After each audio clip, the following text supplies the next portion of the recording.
The massive alien survey ship hung in space like a silver teardrop, its smooth surface reflecting the distant light of Earth's sun. Inside the ship, First Observer Green stared at the holographic display, showing the third planet of this unremarkable solar system. His 4 eyes blinked in sequence as he recorded his initial observations. Another developing world, he muttered to his assistant. Probably not worth more than a standard categorization scan. The assistant nodded, their tentacles moving across the control panel with practiced ease. Meanwhile, on Earth, in the hidden depths of NASA's primary detection facility, Tom Miller spilled his coffee across his keyboard. The radar readings made no sense. The object he detected was huge, metallic, and definitely not from Earth. His hand shook as he reached for the secure phone line. "Sir, you need to see this," he said when his supervisor answered. "We have a confirmed anomaly in high orbit. It's not one of ours." Within hours, every major space agency on Earth was tracking the object.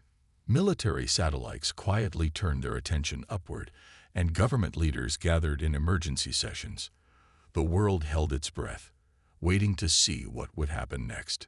Back on the alien ship, First Observer Green's boredom turned to confusion. "These readings can't be right," he said, adjusting his instruments. "The dominant species appears to be living in sealed environments across the planet's surface. They've built millions of artificial habitats." His assistant checked the readings. "Perhaps they're extremely fragile. Look at these images. They spend most of their time inside these structures, using artificial transportation between them." Green nodded slowly. "And their space vessels, so heavily shielded. They must be incredibly vulnerable to require such protection." He tapped his lower set of hands against the console thoughtfully. "Classify them as a Class 4 primitive species. Clearly, they've developed technology to compensate for their physical weaknesses." The aliens' assumptions couldn't have been more wrong. What they saw as sealed habitats were simply comfortable homes. What they interpreted as necessary protective shells were just convenient vehicles. Their cursory scans had failed to detect one crucial fact. Humans had evolved on one of the most challenging planets in the galaxy. At the hastily assembled UN Security Council meeting, Tom Miller presented his findings to the world's leaders. "They're definitely advanced," he explained, pointing to satellite images. "Their ship's energy readings are off the charts. But here's the interesting part. They're scanning us. But only superficially. It's like they're not even bothering to do a detailed analysis." The room burst into discussion. Some saw it as an insult, others as a potential advantage. No one yet realized that this oversight would lead to one of the greatest misunderstandings in galactic history. When the aliens finally sent their first transmission, it was almost anticlimactic. A simple message in multiple Earth languages appeared on screens worldwide. "Greetings, protected ones. We represent the Galactic Council. Your species has been classified and will be offered appropriate assistance suitable to your fragile nature." In the White House Situation Room, the president read the message twice before looking at his advisors. "Protected ones. Fragile nature." He shook his head, puzzled. What exactly do they think we are? Tom Miller, now officially appointed as the chief scientific liaison for First Contact, studied the message carefully. "Sir, I think they've made some assumptions about us based on our infrastructure. They see our buildings as protective shelters, our vehicles as necessary life support." The president leaned back in his chair, a slight smile forming on his face. "Well then, should we let them continue thinking that, or should we show them what humans are really capable of?" "I suggest we wait," Tom replied, his scientific curiosity piqued. "Let's see where their assumptions lead them. After all, they're the ones who didn't bother doing a proper planetary survey." None of them knew it yet, but this misunderstanding would soon lead to one of the most remarkable revelations in human history. That far from being weak, humans were among the toughest species in the known galaxy. And the aliens were about to learn this lesson the hard way. 3 days after first contact, the International Space Station received its first alien visitors. The station's crew watched in amazement as the sleek alien shuttle docked with practiced ease. Ambassador Gray, leading the alien delegation, stepped through the airlock with an air of superiority that was visible even through his environmental suit. Dr. Anna White, the station's commander, waited to greet them along with her crew. She noticed immediately how carefully the aliens moved in their shimmering protective gear. What she didn't realize was that the aliens were equally fascinated by the humans' protective suits, which were actually just standard spacesuits for vacuum conditions. "We are honored to meet you, protected ones," Ambassador Gray said through his translator. His voice carried a hint of pity. "Your species has done remarkably well, considering your obvious limitations." Anna exchanged confused looks with her crew.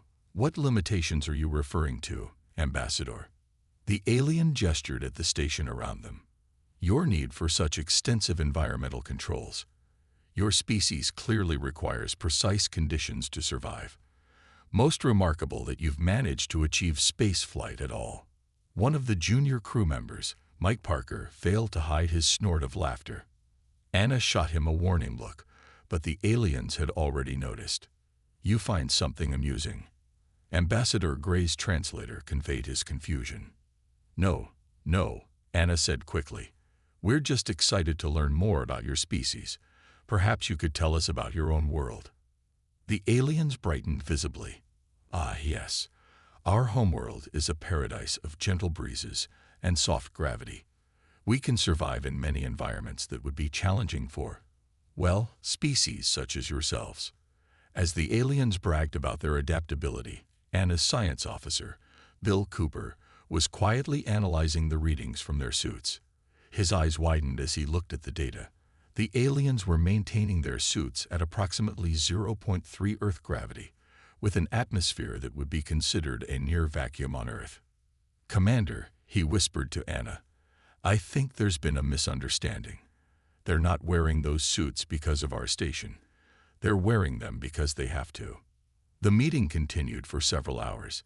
The aliens repeatedly expressed their amazement at human resilience in surviving in such artificial environments. They seemed particularly concerned about Earth's dangerous conditions, though they hadn't yet visited the surface. "We notice your species rarely ventures outside your protective structures," one alien scientist observed. "The psychological toll of such confinement must be immense." Anna struggled to keep a straight face. "We do spend time outdoors," she explained.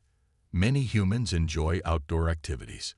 The alien's reaction was immediate and dramatic. "Outdoor activities? In those conditions? Impossible." Ambassador Gray's translator crackled with alarm. "The gravity alone would crush most species, not to mention the corrosive atmosphere." "Corrosive atmosphere?" Mike whispered to Bill. "They mean oxygen." Bill nodded, fascination growing on his face. "To them, our air must be like acid. And Earth's gravity. They probably think we're superhuman just for standing upright." The aliens continued their tour of the station, marveling at what they saw as extraordinary measures for survival. They mistook air conditioning for critical life support, windows for force fields, and regular clothes for protective gear. As the meeting drew to a close, Ambassador Gray made an announcement. "The Galactic Council has decided to perform a thorough species capability assessment. We wish to determine how best to assist your development." After the aliens departed, Anna gathered her crew for a debrief. "Well, that was interesting," she said, unable to suppress a smile. "They think we're fragile because we live in buildings and wear clothes. Should we tell them the truth?" Mike asked, still grinning from the encounter. Bill shook his head, eyes gleaming with scientific interest. "I say we let them do their assessment. Their faces, or whatever they have for faces, when they realize what Earth is really like. That'll be something to see." Anna nodded in agreement. Let them figure it out themselves. After all, they're the advanced species. She looked out the station window at Earth below, beautiful and blue. "They want to test our capabilities.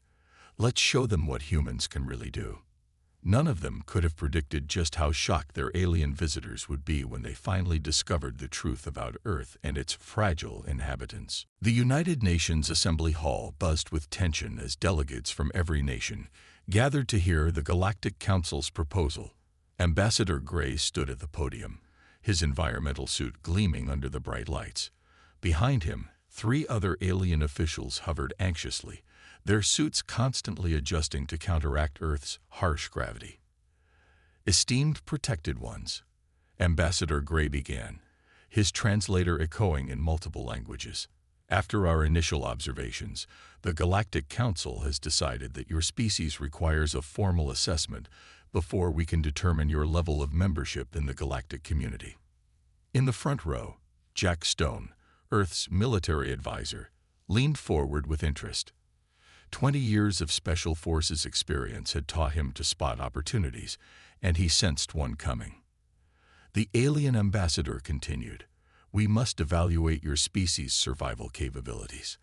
Understand, this is for your own protection. Many species find the greater galaxy challenging." A ripple of murmurs spread through the assembly. The Brazilian representative raised her hand. "What exactly does this assessment involve?" Ambassador Gray's suit rippled in what might have been the alien equivalent of a sympathetic smile. "Simple environmental tests. We will measure your species' tolerance to various conditions. Nothing too strenuous, of course. We understand your limitations." "Our limitations." The Russian delegate's voice boomed through the hall. "What limitations?" One of the alien scientists stepped forward, their suit whirring as it compensated for movement. "We have observed that your species requires constant environmental protection. Your dwellings, your vehicles, your protective coverings." The alien gestured at the delegates' business suits and dresses, apparently mistaking them for survival gear. Jack Stone couldn't help himself. He stood up, his voice clear and steady. "Why don't you conduct your own planetary survey? See Earth's conditions firsthand." The alien delegation shifted uncomfortably. "We wouldn't want to subject ourselves unnecessarily to such extreme conditions," Ambassador Gray said carefully. "Our preliminary scans indicated highly dangerous levels of gravity and atmospheric toxicity." "But that's exactly my point," Jack pressed, struggling to hide his grin. "How can you assess our capabilities without understanding our environment?" The assembly hall grew quiet as the aliens conferred among themselves. Their translators were turned off, but their agitated movements suggested heated debate. Finally, Ambassador Gray turned back to the podium. "Very well. The Galactic Council will conduct a thorough planetary survey as part of the assessment. We will use our most advanced protective equipment, of course." In the back of the hall, Dr. Anna White, who had returned from the space station, exchanged knowing looks with Bill Cooper. They had already seen the aliens' reaction to the space station's harsh conditions. A planetary survey would be enlightening, to say the least. "We will begin the assessment in 3 Earth days," Ambassador Gray announced. "We trust you will cooperate fully in demonstrating your species' capabilities." As the assembly dispersed, Jack met with other Earth representatives in a side room. "They have no idea what they're in for, do they?" he asked, unable to suppress his smile. "None whatsoever," Anna replied. "Their environmental suits barely handled the space station's artificial gravity. Wait until they experience full Earth gravity." Bill pulled up some calculations on his tablet. Based on their suit readings, their home world probably has about 1/3 our gravity. And their atmosphere, it's closer to what we consider a vacuum. Earth is going to seem like a death trap to them. "Should we warn them?" one of the diplomats asked. Jack shook his head. "They're the ones who classified us without doing proper research. Besides, they clearly wouldn't believe us if we tried to explain. Sometimes, the only way to learn is through experience." The next 3 days were a flurry of preparation. Nations worldwide agreed to let the aliens conduct their survey without interference. Weather stations reported optimal conditions, sunny skies, moderate temperatures, and typical atmospheric pressure. Perfect Earth weather. Or, as the aliens would soon discover, perfect conditions for what they would come to call the Great Revelation. As Jack watched the alien shuttle prepare for its descent to Earth's surface, he couldn't help but think that the galaxy was about to learn a very important lesson about making assumptions. Sometimes, the species you think needs protection turns out to be the one you should be wary of. The challenge was set. Now it was just a matter of waiting for the aliens to discover exactly what kind of world had produced the human race. The alien survey ship descended through Earth's atmosphere at dawn, its hull glowing red from the friction. Inside, the research team was already struggling. Their environmental suits whined with the effort of maintaining their protective bubble against Earth's crushing gravity. Gravity compensation at maximum, the chief researcher called out, his translator barely hiding the strain in his voice. How do the protected ones survive in these conditions? From a safe observation distance, Jack Stone and Dr. Anna White watched through binoculars as the alien ship landed in the Nevada desert. The location had been chosen for its mild Earth conditions, a pleasant spring morning, 70 degrees Fahrenheit with light winds. Should we tell them this is actually perfect weather? Anna asked, checking the readings on her tablet. Jack shook his head, grinning. Let them figure it out themselves. Look, they're coming out. The alien survey team emerged from their ship like deep-sea divers stepping into crushing depths. Their suits, normally sleek and flexible, had inflated to nearly twice their usual size to counteract Earth's gravity and atmospheric pressure. 5 researchers moved in slow, careful steps, their movements suggesting extreme caution. Beginning surface analysis, the lead researcher announced through the general communication channel. Gravity levels are. This can't be correct. The readings show sustained gravitational forces that should be lethal to most species. A second researcher moved to collect air samples, their suit creaking with each step. The atmosphere is highly reactive. Oxygen levels are. There was a pause. This must be an error. No species could evolve in such a corrosive environment. Back at the observation post, Bill Cooper had joined Jack and Anna. He was monitoring the aliens' vital signs through their shared data feed. Their suits are working overtime, he reported. They're burning through power trying to maintain their internal environment. I give them an hour, tops.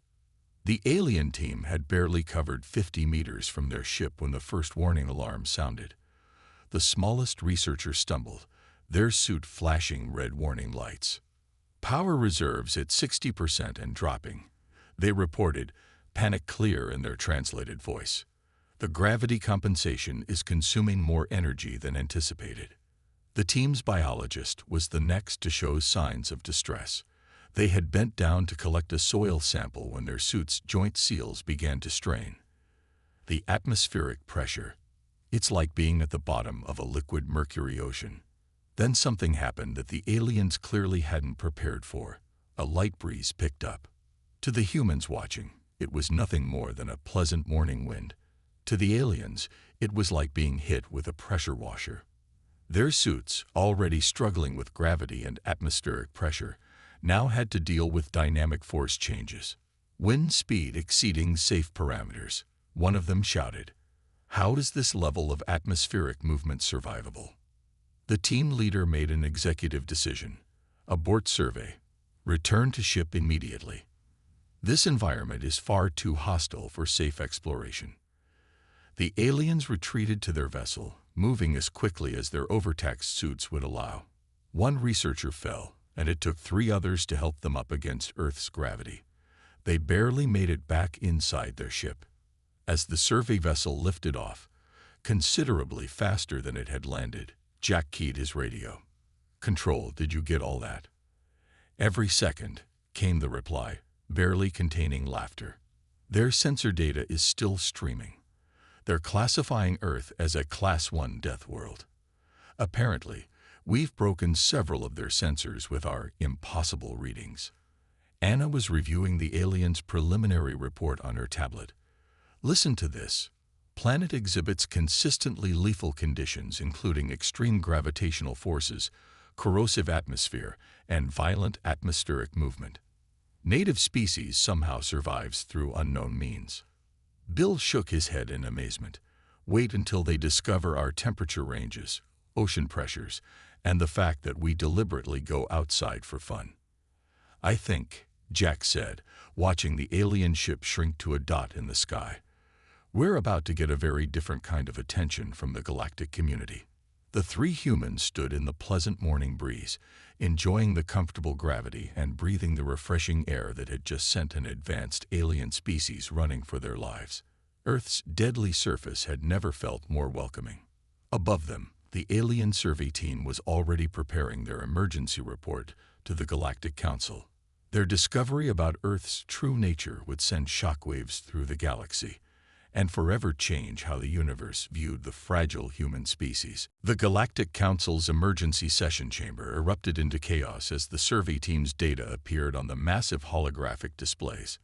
Ambassador Gray stood before the assembled representatives of 50 alien species, his environmental suit visibly trembling. The data cannot be incorrect, he insisted, facing the Council's questions. We ran the analysis 20 times. Earth is not just dangerous. It's lethal to 90% of known intelligent life forms. In the observation gallery, 3 human representatives watched with growing amusement. Jack Stone, Dr. Anna White, and Bill Cooper had been invited to witness the proceedings, though the aliens likely regretted that decision now. The head counselor, a floating crystalline being in a massive protective sphere, spoke first. Show us the atmospheric analysis again. The hologram shifted, displaying Earth's composition. Numbers flashed across the screen as the alien scientist explained. Their atmosphere is composed primarily of nitrogen and oxygen. The last word caused several council members to recoil in horror. Oxygen, one delegate gasped. In a free state, not bound in compounds. Exactly, the science officer confirmed. The entire planet is bathed in a corrosive gas that would destroy most of our environmental suits within days. Yet humans breathe it. They need it to live. Bill leaned over to whisper to his colleagues. Should we tell them about water next? Wait for it, Anna replied, trying to hide her smile. The presentation continued, moving to gravitational data. Earth's gravity is approximately 3 times what most council species consider comfortable. The energy required just to move in such conditions would exhaust most beings. Humans not only survive it, they have evolved to thrive in it. The hologram showed images of human athletes running marathons, climbing mountains, and swimming in oceans. Each new image caused more consternation among the alien delegates. This can't be real, one counselor protested. They're moving at high speed under crushing gravity, in a corrosive atmosphere, exposed to intense solar radiation. While wearing nothing but thin fabric coverings, Ambassador Gray added, what we thought were protective suits are actually just decoration. Jack couldn't help himself. He stood up and addressed the council. If I may, would you like a demonstration? The chamber fell silent. The head counselor's translator crackled. What kind of demonstration? Jack removed his jacket, rolled up his sleeves, and did 20 push-ups right there on the council chamber floor. When he stood up, breathing normally and slightly smiling, several alien delegates had backed away from their viewing positions. Impossible, someone whispered. The gravity alone. Anna stepped forward next. Those environmental readings that broke your sensors. That was what we call perfect weather. Would you like to hear about our extreme conditions? The council chamber's atmosphere shifted from shock to rapt attention as Anna explained Earth's various climates.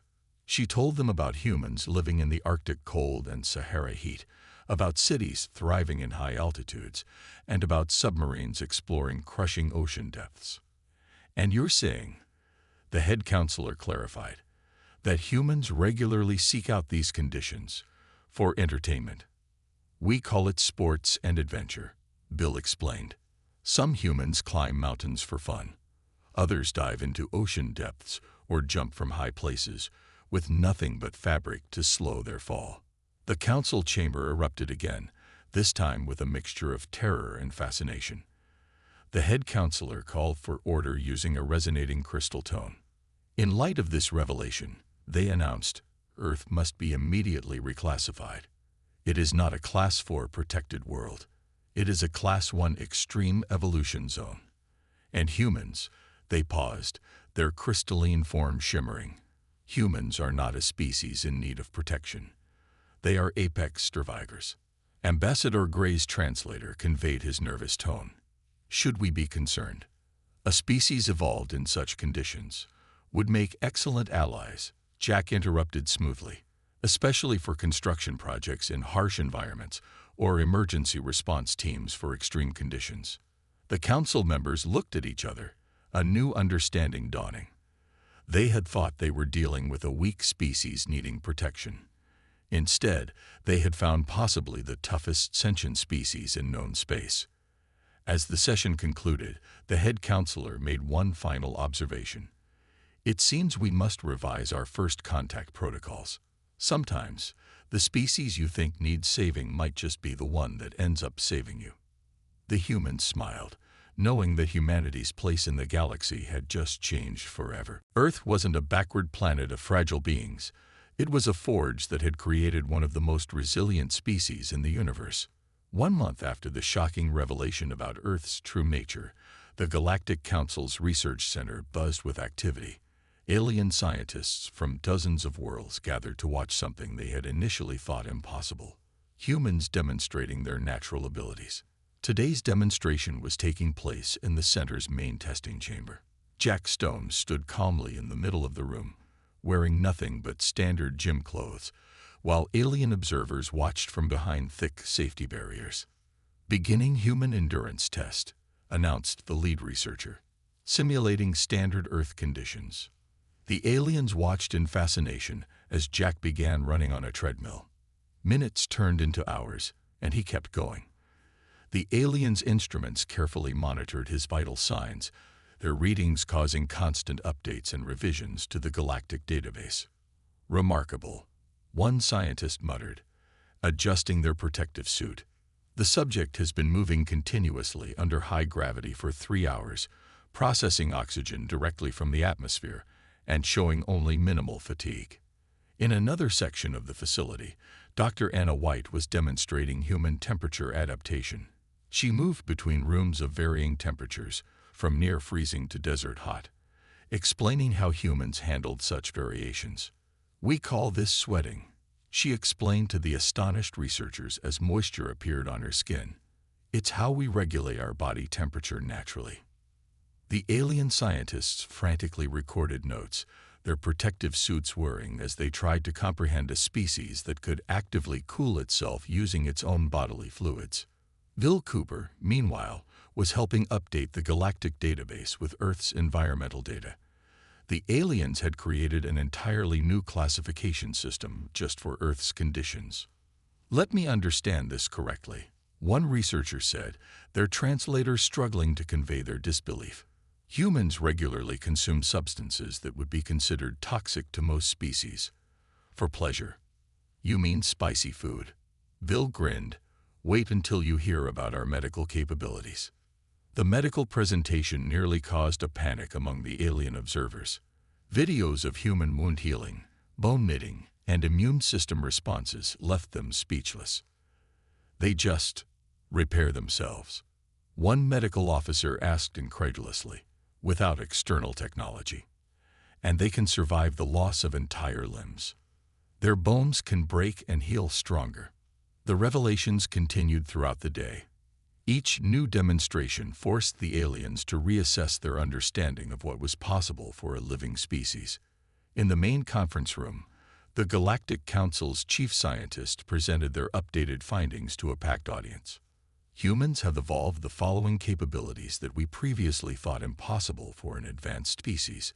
They began, bringing up a holographic list. Natural radiation resistance from their sun, ability to process oxygen directly, self-repairing bones and tissues, temperature adaptation ranging over 140 degrees of their scale, gravity resistance that would crush most species, impact resistance that would kill most beings, natural poison resistance to various compounds, and perhaps most incredibly, The ability to keep moving long after most species would have collapsed from exhaustion. The audience murmured in amazement as each point was explained. "But surely they have weaknesses," one delegate asked. Jack stepped forward to address this. "Of course we do. We're not invincible. But what you see as extreme conditions, we call home. What you consider deadly, we consider normal. We didn't build our civilization to hide from our environment. We built it because we could." Anna added, "Think about it. We evolved on a world that would kill most of you instantly. Every human alive is the product of billions of years of adaptation to what you call a death world." The chief scientist nodded, their environmental suit gleaming under the lights. "This changes everything we thought we knew about species development. Earth isn't just another world. It's an extreme evolution crucible." As the day's demonstrations concluded, the Galactic Council issued its final reassessment. Earth was officially classified as a Class 1 extreme evolution zone, and humans were categorized as ultra-heavy world apex survivors. Jack, Anna, and Bill watched as their data was uploaded to the galactic database.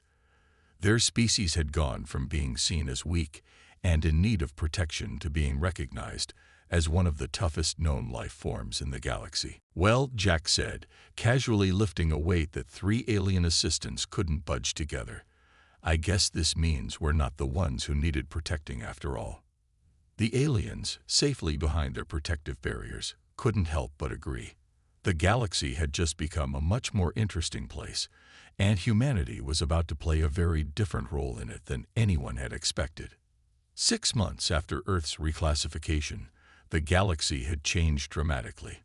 The massive space station, Unity 1, hung in orbit around a distant star, its construction ahead of schedule thanks to its human workforce. Where other species needed extensive protection to work in space, humans moved about in simple spacesuits, handling heavy equipment with ease in the vacuum of space. Jack Stone supervised the construction team, watching as his crew assembled support beams that would have required heavy machinery for other species to move. Through his helmet comm, he heard the familiar sound of an alien observer gasping in surprise. "They're lifting those beams manually," the observer asked in disbelief. "In these gravity conditions?" "Just another day at work for us," Jack replied with a smile, watching his team efficiently weld the station's outer hull. What the aliens saw as an incredibly hostile environment was just a typical workday for human space construction workers. Back on Earth, Dr. Anna White was leading the newly established Galactic Emergency Response Training Program. Today, she stood before a class of varied alien species, all safely contained in their environmental suits. "The key to emergency response," she explained, "is being able to work in any condition. Fortunately, humans are naturally equipped to handle most galactic extreme situations." On the screen behind her, footage played of human rescue teams working in conditions that most species considered impossible. Diving in high-pressure oceans, entering burning buildings, climbing mountains in storms, and working in high-radiation zones with minimal protection. "But how do you handle the psychological stress?" one alien student asked, their translator conveying genuine curiosity. Anna smiled. "What you call stress, we often call excitement. Some humans actively seek out these conditions for fun. We call them adrenaline junkies." The aliens' shocked reactions to this concept were interrupted by Bill Cooper bursting into the classroom, excitement clear on his face. "The council just approved it," he announced.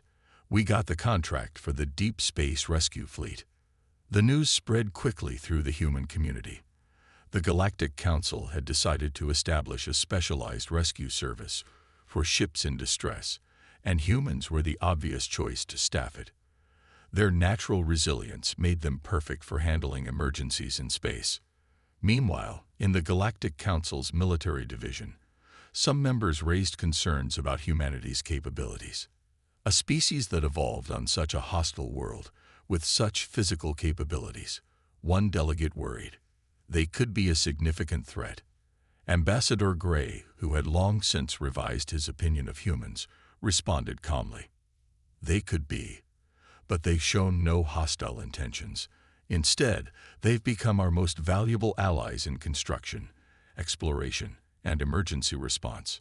The head counselor added, "Their very evolution on a death world has made them uniquely suited to help others. They understand both strength and fragility. They know when to use their power and when to be gentle." In orbit around Earth, the first graduating class of the Joint Human-Alien Space Academy was celebrating. Humans taught other species how to work in extreme conditions, while aliens shared their advanced technology and knowledge of the galaxy. Jack, Anna, and Bill attended the graduation ceremony, watching as humans and aliens worked together, each species learning from the other. What had started as a misunderstanding had evolved into something remarkable. "Remember when they thought we needed protection?" Jack asked, watching an alien student carefully handle Earth normal gravity in a specially designed training suit. "Now look at us," Anna replied. "Teaching galaxy-class emergency response, building space stations, and leading deep space rescue operations." Bill checked his tablet, scrolling through the latest updates. The galaxy's a safer place with humans in it. Who would have thought our death world would produce exactly the kind of species the galaxy needed? As the ceremony concluded, the head counselor made a final speech. "The discovery of Earth and its remarkable inhabitants has taught us all a valuable lesson. Strength comes in many forms, and what seems like weakness might just be a different kind of power. Humans have shown us that the most challenging environments can produce the most capable allies." The galaxy had indeed changed. Earth was no longer seen as a backward world of fragile beings, but as a crucible that had forged one of the most resilient and helpful species in known space, and humanity had found its place among the stars, not as a protected species, but as the protectors themselves.